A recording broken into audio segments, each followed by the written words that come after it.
Bible ధ్యానములు నిర్గమకాండము 30వ అధ్యాయము చదువుకుందాము. మరియు ధూపము వేయుటకు నీవు ఒక వేదికను చేయవలెను. తుమ్మకర్రతో దాన్ని చేయవలెను. దాని పొడుగు ఒక మూర, దాని వెడల్పు ఒక మూర, అది చచ్చౌకముగా నుండవలెను. దాని ఎత్తు 2 మూరలు, దాని కొమ్ములు దానితో ఏకాండమై ఉండవలెను.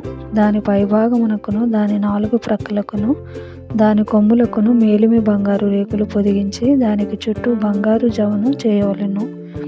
దాని జవకు దిగువను దానికి 2 బంగారు ఉంగరములు చేయవలెను. దాని 2 ప్రక్కల యందలి దాని 2 మూలల మీద వాటిని ఉంచవలెను. అవి దాని మోయు మోతకర్రలకు స్థలములు. ఆ మోతకర్రలను తుమ్మకర్రతో చేసి వాటికి బంగారు రేకు పొదిగింపవలెను.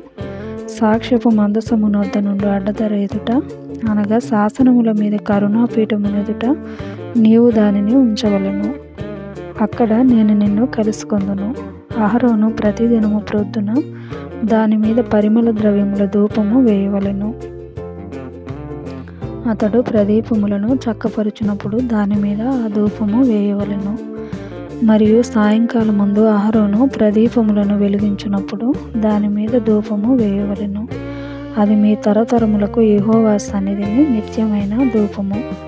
మీరు దాని మీద అన్య ధూపమునైనను దహన బలి సంబంధమైన ద్రవ్యమునైనను నైవేద్యమునైనను అర్పింపకూడదు. పానీయమునైనను దాని మీద పోయకూడదు. మరియు అహరోను సంవత్సరమునకొకసారి ప్రాయశ్చిత్తార్థమైన పాప పరిహారార్థ బలి రక్తము వలన దాని కొమ్ముల నిమిత్తము ప్రాయశ్చిత్తము చేయవలెను. మీ తరతరములకు సంవత్సరమునకు ఒకసారి అతడు దాని నిమిత్తము ప్రాయశ్చిత్తము చేయవలెను. అది యెహోవాకు అతి పరిశుద్ధమైనది. మరియు యెహోవా మోషేతో ఇట్లనెను, నీవు ఇశ్రాయేలీయులను లెక్కింపవలెను. వారు లెక్కింపబడు వేళకు ప్రతివాడు యెహోవాకు తన ప్రాణ పరిక్రయధనము నిచ్చుకొనవలెను. అలాగు చేసిన యెడల నీవు వారిని లెక్కించినప్పుడు వారిలో ఏ తెగులును పుట్టదు. వారు ఇయ్యవలసినది ఏమనగా, లెక్కింపబడిన వారిలో చేరు ప్రతివాడును పరిశుద్ధ స్థలము యొక్క తులమును బట్టి 1/2 తులము ఇయ్యవలెను. ఆ తులము 20 చిన్నములు. ఆ 1/2 తులము యెహోవాకు ప్రతిష్ఠార్పణ. 20 సంవత్సరములు గాని అంతకంటే ఎక్కువ వయస్సు గాని గలవారే లెక్కింపబడిన వారిలో చేరు ప్రతివాడును యెహోవాకు అర్పణ ఇయ్యవలెను. అది మీ ప్రాణములకు పరిక్రయధనముగా నుండునట్లు యెహోవాకు అర్పణ ఇచ్చినప్పుడు ధనవంతుడు 1/2 తులము కంటే ఎక్కువ ఇయ్యకూడదు, బీదవాడు తక్కువ ఇయ్యకూడదు. నీవు ఇశ్రాయేలీయుల యొద్ద నుండి ప్రాయశ్చిత్తార్థమైన వెండి తీసుకొని ప్రత్యక్షపు గుడారము యొక్క సేవ నిమిత్తము దాన్ని నియమింపవలెను. మీకు ప్రాయశ్చిత్తము కలుగునట్లు అది యెహోవా సన్నిధిని ఇశ్రాయేలీయులకు జ్ఞాపకార్థముగా నుండును. మరియు యెహోవా మోషేతో ఇట్లనెను, కడుగు కొనుటకు నీవు ఇత్తడితో దానికొక గంగాళమును ఇత్తడి పీటను చేసి ప్రత్యక్షపు గుడారమునకు బలిపీఠమునకు నడుమ దానిని ఉంచి నీళ్లతో నింపవలెను. ఆ నీళ్లతో అహరోనును అతని కుమారులను తమ చేతులను కాళ్లను కడుగుకొనవలెను. వారు ప్రత్యక్షపు గుడారములోనికి వెళ్ళినప్పుడును సేవ చేసి యెహోవాకు హోమ ధూపమును అర్పించుటకు బలిపీఠమునొద్దకు వచ్చినప్పుడును తాము చావకయుండునట్లు నీళ్లతో కడుగుకొనవలెను.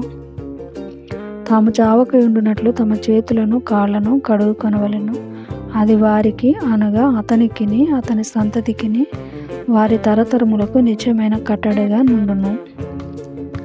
మరియు యెహోవా మోషేతో ఇట్లనెను, నీవు ముఖ్యమైన సుగంధ సంభారములలో పరిశుద్ధ స్థల సంబంధమైన తులము చొప్పున అచ్చమైన గోపరసము 500 తులములను, సుగంధము గల లవంగి పట్ట సగము, అనగా 250 తులముల ఎత్తును, నిమ్మగడ్డి నూనె 250 తులముల ఎత్తును, లవంగి పట్ట 500 తులములను, ఒలీవ నూనె సంభారమును 3 పళ్ళును తీసుకొని వాటిని ప్రతిష్టాభిషేక తైలము, అనగా సుగంధ ద్రవ్య మేళకుని పని అయిన పరిమళ సంభారముగా చేయవలెను.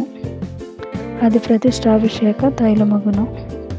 ఆ తైలముతో నీవు సాక్ష్యపు గుడారమును, సాక్ష్యపు మందసమును, బల్లను దాని ఉపకరణములన్నిటినీ, దీపవృక్షమును దాని ఉపకరణములను, ధూపవేదికను, దహన బలిపీఠమును దాని ఉపకరణములన్నిటినీ, గంగాళమును దాని పీటను అభిషేకించి అవి అతి పరిశుద్ధమైనవిగా ఉండునట్లు వాటిని ప్రతిష్ఠింపవలెను. వాటిని తగులు ప్రతి వస్తువు ప్రతిష్ఠితమగును.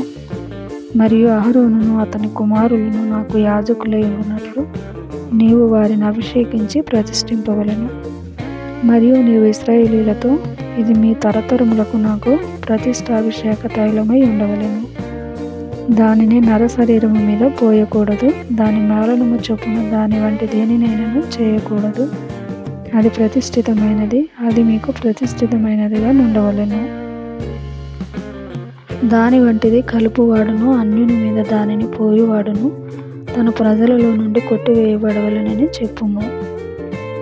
మరియు యెహోవా మోషేతో ఇట్లనెను, నీవు పరిమళ ద్రవ్యములను అనగా జటామాంసి, గోపి, చందనము, గంధపు చెక్క అను ఈ పరిమళ ద్రవ్యములను స్వచ్ఛమైన సాంబ్రాణిని సమభాగములుగా తీసుకొని వాటితో ధూపద్రవ్యమును చేయవలెను. అది సుగంధ ద్రవ్యం మేలుకొని పని చొప్పున కలపబడి ఉప్పు గలదియు స్వచ్ఛమైనదియు పరిశుద్ధమైనదియునైన సుగంధ ధూప సంభారము. దానిలో కొంచెము పొడి చేసి నేను నిన్ను కలుసుకొని ప్రత్యక్ష గుడారములోని సాక్ష్యపు మందసమునెదుట దాన్ని ఉంచవలెను. అది మీకు అతి పరిశుద్ధముగా ఉండవలెను. నీవు చేయవలసిన ఆ ధూపద్రవ్యమును దాని మేళనము చొప్పున మీ నిమిత్తము మీరు చేసుకొనకూడదు. అది యెహోవాకు ప్రతిష్ఠితమైనదిగా ఎంచవలెను.